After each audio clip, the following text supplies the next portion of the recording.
So far, over a dozen Republican candidates tried to stop Trump and couldn't. Hillary couldn't. Never Trumpers couldn't. Mueller couldn't.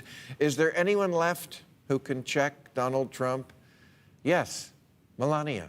25 things you didn't know about Melania. In Slovenia, I was a catalog model, which is what you call a model you order out of a catalog.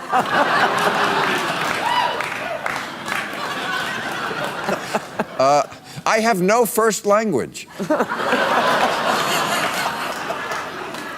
I hope I inspire little girls everywhere to marry for money. Oh, that's... The First Lady doesn't need words to roast the president. Her indifference is the loudest insult. The audience laughs not because the situation is absurd, but because it's so obviously true. Melania Trump must do what dozens of buildings around the world have done and take the Trump name off. Bill Maher doesn't need to invent jokes when the cracks between Trump and Melania are broadcast like a bad soap opera. The awkward hand swats, the icy glares, the photo ops where she looks like a prisoner of war. That's not a love story. It's a hostage situation with better clothes. Every time I look at my husband, I'm reminded of the Slovenian national dish. a fat, greasy sausage filled with cheese.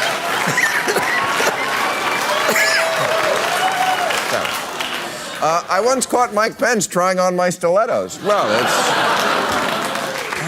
my Secret Service code name is that poor, poor woman. Trump has managed to turn matrimony into another failing brand. Something as awkward as Trump Steaks or Trump University. He tries to sell it as glamorous, the picture of success, but anyone with eyes can see it's a marketing campaign held together with duct tape and photo ops. The presidency is supposed to symbolize strength, but what people actually see is a first couple who can't even fake affection convincingly.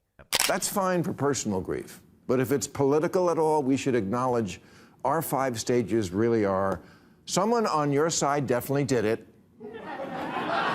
This theory I saw on the internet proves I'm right. Fuck you, you're why everything is terrible. I know you are, what am I? And please don't be the same ethnic group as 2 guys eating the ass of another man.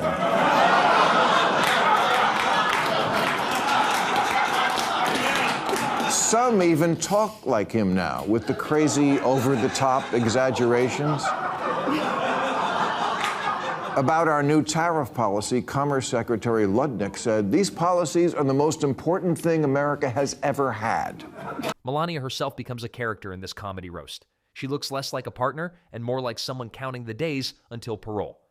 Trump, for his part, doesn't help. He struts around like a man convinced he's Casanova reborn, unaware that his marriage plays out like a cautionary tale for anyone tempted to marry money over happiness. America is now a country where, first in LA, then in Washington, D.C., and soon coming to a city near you, the new normal is troops in the streets. The exact thing we've never done here, except for true emergencies, and the thing we most don't want to become normal. The roast takes aim at how transactional the relationship looks. Trump parades Melania as a trophy, proof of his self-styled success, but the chemistry suggests less a partnership and more a business merger. He gets arm candy for the cameras, she gets security and status, and together they sell the illusion of a fairy tale that dissolves under even the lightest scrutiny. Bill in Congress to add Trump to Mount Rushmore, because like Washington, he's a patriot, like Teddy Roosevelt, he's a renegade, and like Abraham Lincoln, he's not really helping the theater scene in Washington, D.C.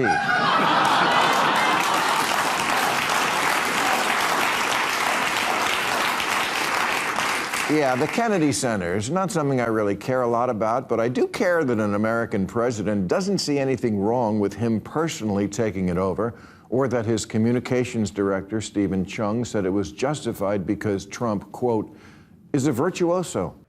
For a man obsessed with appearances, the optics of being visibly unwanted are catastrophic.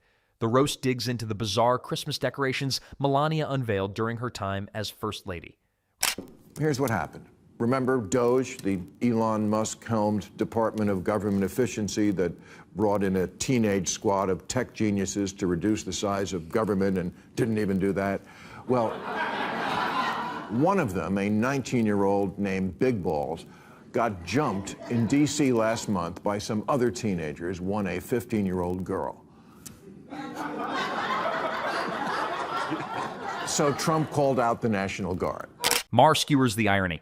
The president can command armies, sign laws, and shape global policy, but he can't convince his own wife to hold his hand without flinching.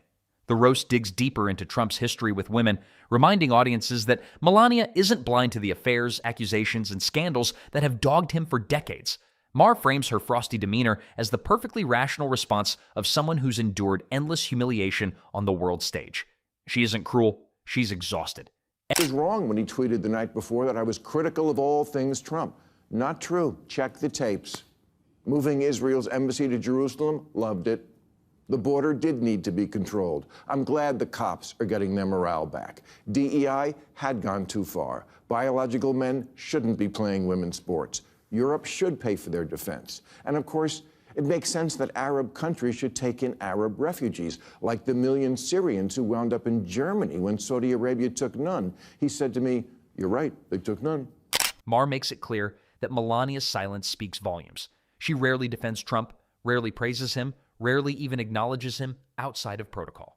It's the kind of silence that amplifies everything Trump doesn't want people to notice, that his marriage is as hollow as his promises. Anti-feminist to say that in addition to doing everything men can do intellectually, women also have another power, the power of the ultimatum.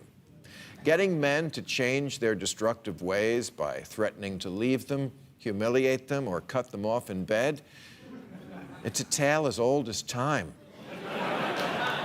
In the ancient Greek play Lysistrata, women end a war by denying sex to their men. It was the original Bush doctrine.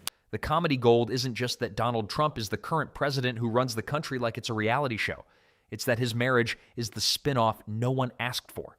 Maher also reminds viewers that history won't remember them as a power couple. They won't be recalled like the Kennedys or admired like the Obamas. Instead, they'll be a cautionary footnote, a reminder that money can buy a lot of things, but it can't manufacture love. The lasting image isn't of unity, but of distance, not of shared purpose, but of parallel lives. It's less Camelot and more dysfunctional reality series rerun forever in the public consciousness. The most brutal part of the roast is that Trump can't spin his way out of it. He can shout about fake news, rail against critics, and inflate his own accomplishments, but every photograph of Melania's disdain tells a story he can't control. Because when Donald Trump was a little boy, someone forgot to teach him the difference between a policeman and an army man.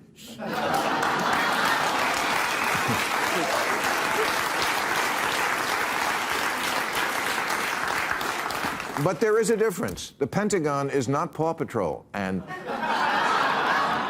SEAL Team 6 is not Adam 12, and we don't need to send in the Marines to pacify Shake Shack. Trump's public life is built on projection, on convincing people that he is larger, stronger, and more admired than the evidence shows. But his marriage pulls back the curtain in real time. The world doesn't see passion or unity. It sees a man begging for validation and a woman delivering only indifference. It's tragic for him, hilarious for everyone else, and lethal in the hands of a comedian who knows exactly where to twist the knife.